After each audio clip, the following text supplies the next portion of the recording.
بسم اللہ الرحمن الرحیم۔ السلام علیکم۔ کنیز میرے کلاس فیلو تھی، ہم دونوں ہم نشست تھے، لہٰذا روز وہ مجھے اپنی گھریلو حالات بتاتی تھی۔ چھوٹی بہن کا نام سمیرہ اور بھائی کا نام سلیمان تھا۔ اس کے والد زمیندار کے منشی تھے اور ماں سلائی کڑھائی کرتی تھی۔ کم آمدنی میں بھی ان کا گھر سکون کا گہوارہ تھا۔ ان کی دادی بڑی بیٹی کے گھر رہتی تھی۔ بہو سے جھگڑا ہوا تو چھوٹے بیٹے یعنی کنیز کی والد کے پاس آ کر رہنے لگی۔ یہ بڑی تیز عورت تھی، بہو سے جھگڑنا اس کا مشغلہ تھا۔ وہ ان کے ہر کام میں کیڑے نکالتی اور بیٹوں کو بیویوں کے خلاف کر کے گھر کے ماحول کو تلخ بنا دیتی تھی۔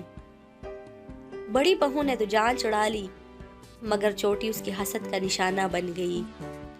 اگر بہو اس کی بد زبانی پر کوئی جواب دے دیتی تو یہ ایسی تہمتیں لگا دیتی کہ سننے والا دنگ رہ جاتی۔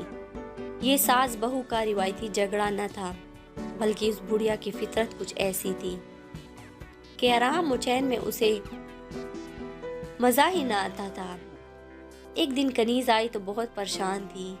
کہنے لگی، دادی نے میری ماں کو ابا سے مار پڑوائی ہے اور وہ روٹ کر میکے چلی گئی ہیں۔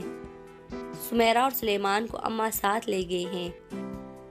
دادی نے لیکن مجھے ماں کے ساتھ نانی کے گھر جانے نہیں دیا۔ میں نے کہا، رنج مت کرو، اگر تم ماں کے ساتھ چلی جاتی تو اسکول کیسے آتی؟ پڑھائی کا خرچ ہوتا۔ دعا کرو، اللہ نے چاہا تو تمہاری ماں جلد واپس آ جائے گی۔ اس کی ماں کو گئے کافی دن بیت گئے۔ اب کنیز اپنی والدہ کے لیے بہت اداس تھی۔ میں اسے تسلیہ دیتی تھی۔ ہمارے گھر قریب تھے، لہٰذا اس کے پاس شام کو چلی جاتی تھی تاکہ وہ اداس نہ ہو۔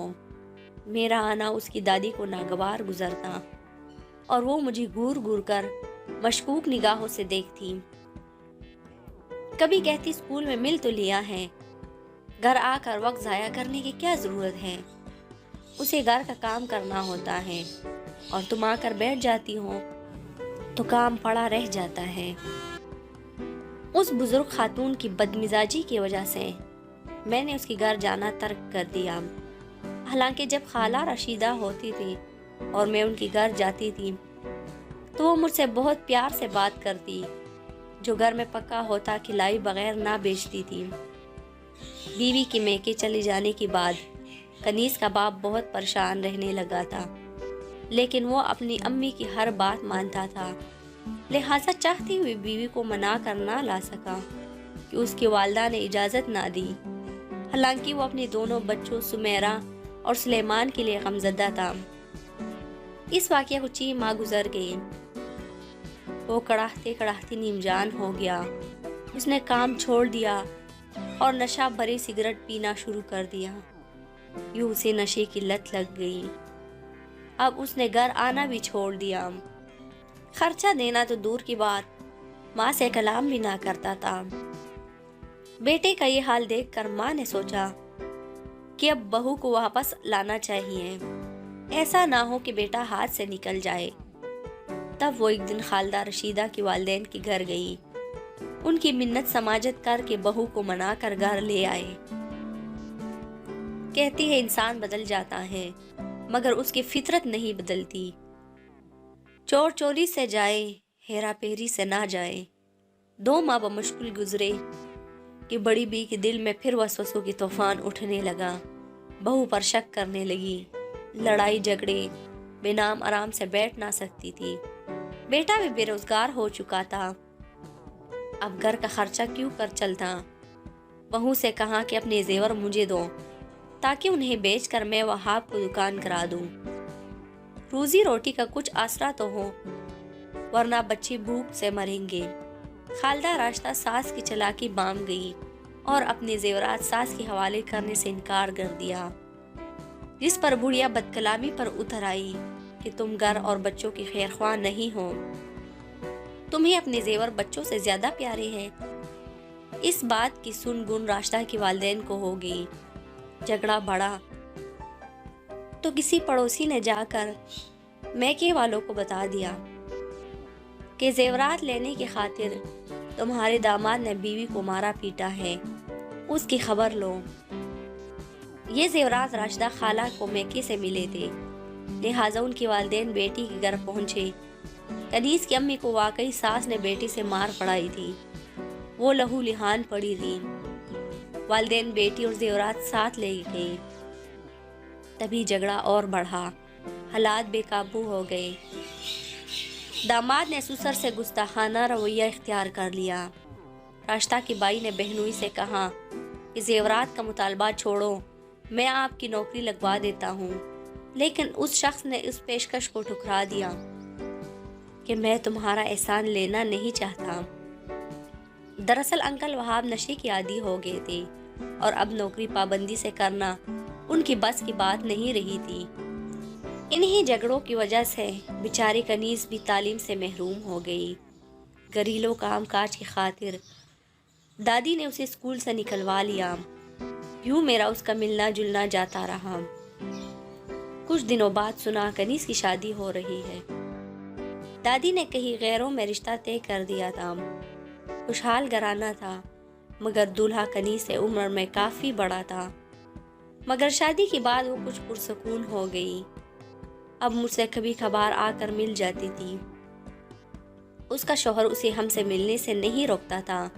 وہ بتاتی تھی میرا جیون ساتھی محبت کرنے والا اور اچھا انسان ہے، اور ہمارے گھر کا ماحول بھی بہت پرسکون ہے، لہٰذا میں وہاں خوش ہوں۔ 1 سال بعد کنیز کی دادی کا انتقال ہو گیا۔ گھر میں سمیرہ اور سلیمان اکیلے رہ گئے۔ خالہ راشدہ کی شوہر اسے منانے گئے، مگر کنیز کی نانا نانی نے بیٹی کو داماد کے ساتھ جانے نہ دیا، جبکہ بچوں کی خاطر خالہ واپس گھر جانا چاہتی تھی۔ باپ اور بھائیوں سے مجبور تھی، نہ جا سکی۔ ادھر بچے دادی کے بغیر آوارہ ہو گئے۔ خاص طور پر سمیرہ پر بہت برا اثر پڑا تھا۔ وہ محلے کے گھروں میں جا بیٹھتی تھی، کبھی کسی کے گھر اور کبھی کسی کی یہاں سے روز کھانا کھا لیتی۔ سمیرہ اب جوانی کی دہلیز پر قدم رکھ چکی تھی۔ ہمسائے خواتین بھی اسے اپنے باپ کے گھر رہنے کی تلقین کرتی تاکہ اپنے گھر میں رہے اور گھر گھر پھرنے کی عادت ترک کر دے، مگر اکیلی میں اس لڑکی کو چین نہ آتا تھا۔ اسی آوارہ گردی میں وہ ایک دن دوسرے محلے جا نکلی، جہاں اس کی ملاقات ایک عورت سے ہو گئی جو اسے بہلا پھسلا کر اپنے گھر لے گئی۔ یہ عورت صحیح کردار کی نہ تھی۔ اس نے جب لڑکی کی حالات جان لی تو اسے پیار دیا اور اپنی مٹھی میں بند کر لیا، اور اب سمیرہ اس کی اشاروں پر چلنے لگی۔ تاہم ابھی تک معصوم تھی اور برائی سے عملی طور پر واسطہ نہیں پڑا تھا اور نہ برائی کے انجام سے واقف تھی، لیکن بدبخت سوہا اسے اپنے شکار بنانے کا منصوبہ بنا چکی تھی۔ بالآخر وہ اپنی مذموم ارادے میں کامیاب ہو گئی۔ اس کے گھر ایک فرید نامی نوجوان آیا کرتا تھا۔ وہ فرید کی جال میں آ گئی، اس کی گرویدہ ہو گئی۔ رفتہ رفتہ اسے فرید پر اعتماد بڑھتا گیا اور اس کے ساتھ باہر جانے لگی۔ کچی ذہن کی اس لڑکی کو کچھ پتہ نہ تھا کہ دنیا کیسی ہے۔ فرید سے محبت کا دم بھرنے لگی۔ اب جس روز اس سے نہ ملتے بے قرار رہتی اور کسی پل چین نہ آتا۔ باپ نے دیکھا کہ لڑکی گھر میں ٹکتی نہیں۔ وہ چند محلہ داروں کو ساتھ لے کر سسر کے پاس گیا۔ ساس سسر بیوی سب سے معافی مانگی اور کہا کہ سمیرہ بڑی ہو گئی ہے، میرے قابو میں نہیں آ رہی، مجھے روزی تلاش کرنے کے گھر سے باہر جانا ہوتا ہے، اللہ کے واسطے مجھے معاف کر دے۔ بے شک زیورات اپنے پاس رکھ لے، مگر بچوں کی خاطر راشدہ کو گھر آنے کی اجازت دے دے۔ میرا وعدہ ہے کہ اب کبھی میں اس کے ساتھ بدسلوکی نہیں کروں گا۔ سسر نے داماد کو معاف کر دیا اور بیٹی کو اس کے ہمراہ بھیج دیا، لیکن سمیرہ بگڑ چکی تھی، اب وہ ماں کے ہاتھ بھی نہ آتی۔ تب میاں بیوی نے فیصلہ کیا کہ جلد از جلد اس کی شادی کر دے۔ سمیرہ نے فرید کو آگاہ کر دیا کہ والدین اس کی شادی کر رہے ہیں۔ اس نے ماں کو راضی کیا کہ سمیرہ کا رشتہ لینے اس کے والدین کے پاس جاؤ۔ ماں نے پہلے پڑوسیوں سے اس گھرانے کے بارے میں معلومات حاصل کی تو ایک دو عورتوں نے کہہ دیا کہ اس گھر سے رشتہ نہ جوڑنا ورنہ بے سکون ہو جاؤ گی، یہ لوگ صحیح نہیں ہیں۔ فرید کی والدہ نے سمیرہ کا رشتہ لینے سے انکار کر دیا تو فرید نے یہ حل نکالا کہ سمیرہ کو لے کر ایک روز غائب ہو گیا اور انہوں نے کورٹ میرج کر لی۔ محلے میں بدنامی ہو گئی۔ سب سے زیادہ سلیمان نے اثر لیا کہ اس کی عمر کے لڑکے بات بات پر تانا دیتے کہ تیری بہن گھر سے بھاگ گئی ہیں۔ ایک سال بعد ایک دن دروازے پر دستک ہوئی۔ ماں باپ گھر پر نہ تھے، سلیمان اکیلا تھا۔ اس نے پوچھا کون ہے؟ سمیرہ نے کہا بھائی سلیمان میں ہوں سمیرہ، مشکل میں ہوں، دروازہ کھولو، تم واپس چلی جاؤ، ہمارے لیے مر چکی ہو، دوبارہ مت آنا ورنہ جان سے مار دوں گا۔ سلیمان جب 17 برس کا تھا اس نے نفرت سے دروازہ بند کر دیا اور سمیرہ کو گھر میں داخل نہ ہونے دیا۔ معاملہ یہ تھا کہ سمیرہ بے حد دکھی تھی۔ فرید خود کچھ نہیں کرتا تھا بلکہ وہ بھٹکی ہوئی لڑکیوں کو عیاش لوگوں کے سپرد کر کے پیسہ کماتا تھا۔ وہ اس بری ماحول میں ناخوش تھی اور غلط انداز میں زندگی گزارنا اسے گوارا نہ تھا۔ اسی وجہ سے وہ لوٹ کر گھر آئی تھی کہ ماں باپ اس کی غلطی کو معاف کر دے تو وہ اس جہنمی زندگی سے نجات پا لے گی۔ سلیمان نے دروازہ نہ کھولا تو وہ تھانے چلی گئی اور وہاں بیان دیا۔ تب انہوں نے اسے دارالعلوم بھجوا دیا۔ اس نے خواہش کی کہ اس کی خلا کرائی جائے تاکہ وہ فرید سے آزاد ہو کر شریفانہ زندگی بسر کر سکے۔ ادھر فرید کو پولیس نے گرفتار کر کے حوالات میں ڈال دیا۔ سوہا کی مگر کچھ لوگوں سے مراسم تھے جو با اثر تھے۔ انہوں نے فرید کو رہائی دلوا دی۔ جس روز سمیرہ کو مجسٹریٹ کے روبرو پیش ہونا تھا اور فرید کو بھی پیش ہونا تھا، خلا کا کیس تھا، سمیرہ نے دلیری سے بیان دیا اور ہر بات جج کے سامنے دہرا دی۔ بیان دے کر جو ہی وہ باہر نکلی، دارالعلوم جاتے ہوئے رستے میں فرید نے اسے فائر کر کے ہلاک کر دیا۔ یوں ایک بے سکون گھر کی پروردہ بچی اپنی معصومیت کھو کر بدچلن کہلائی اور آخر کار موت کی وادی میں اتر گئی۔ میں آج بھی سوچتی ہوں اگر غور کیا جائے تو سمیرہ کا اتنا قصور نہیں جتنا اس کا گھریلو ماحول وجہ بربادی بنی۔ اگر اس کی دادی، باپ یا نانا نانی ہی برا وقت عقل مند سے کام لیتے تو یہ المیہ جنم نہ لیتا۔